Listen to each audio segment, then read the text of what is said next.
tell me, does the 3-month probation rule exist in a workforce? Actually, very interesting.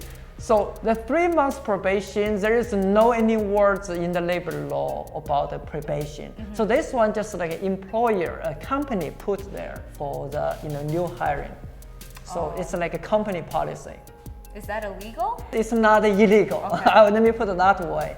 So during like sometimes basically because in the labor law says in the first 3 months, so employer can make the employee go without any notice. Okay. So that's why lots of companies use the first 3 months as a probation time.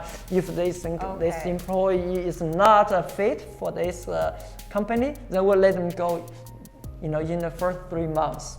Now, I want to talk about, because a lot of youth work part-time during school or they have to take care of a family member. What happens when a youth is sick and unable to work? Do they still get paid for that shift or no?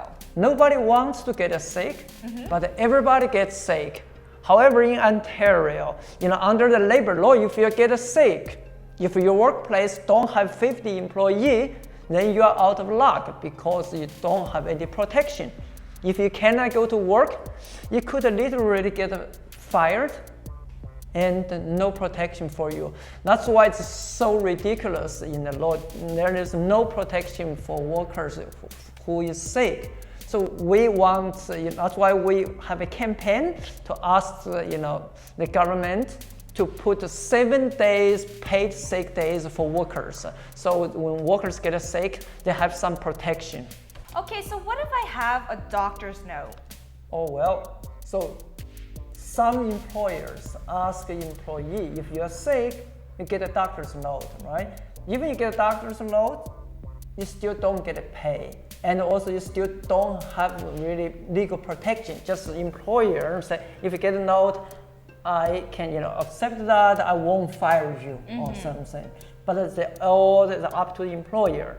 But the problem is, so when I'm sick, I still have to see the doctor. Sometimes I have to make appointment, 1 week ago. How could I know I will be sick, 1 week later? Yeah. Right? So there's no way. So that's really unreasonable, request after, the employer require employee to, when they're sick to get a doctor's note. And also, many doctors will charge for the doctor's note. Yeah. So the employee will lose wages and also have to pay more. Yeah. So that's not fair. It is not fair. I wanted to talk about unpaid training. Just because a lot of youth, such as myself back in high school, where I worked at a retail in a big mall, and they said the first 2 days of training are unpaid because they wanted to see how my performance was. Is that illegal? Oh, actually, that's a very common question people ask all the time. Because first, I would say if it's on-job training, you need to get paid. So if the employer doesn't pay you, that's break the law. Okay. So when it come back to here, so when it come to the training, the wage could be something different. Okay. Say if my regular rate is like $15, but on the job training during the training period, could pay less than regular rate, but at least minimum wage. Okay, so it has to be paid training regardless. And it could be the lowest is minimum wage. Correct. Okay.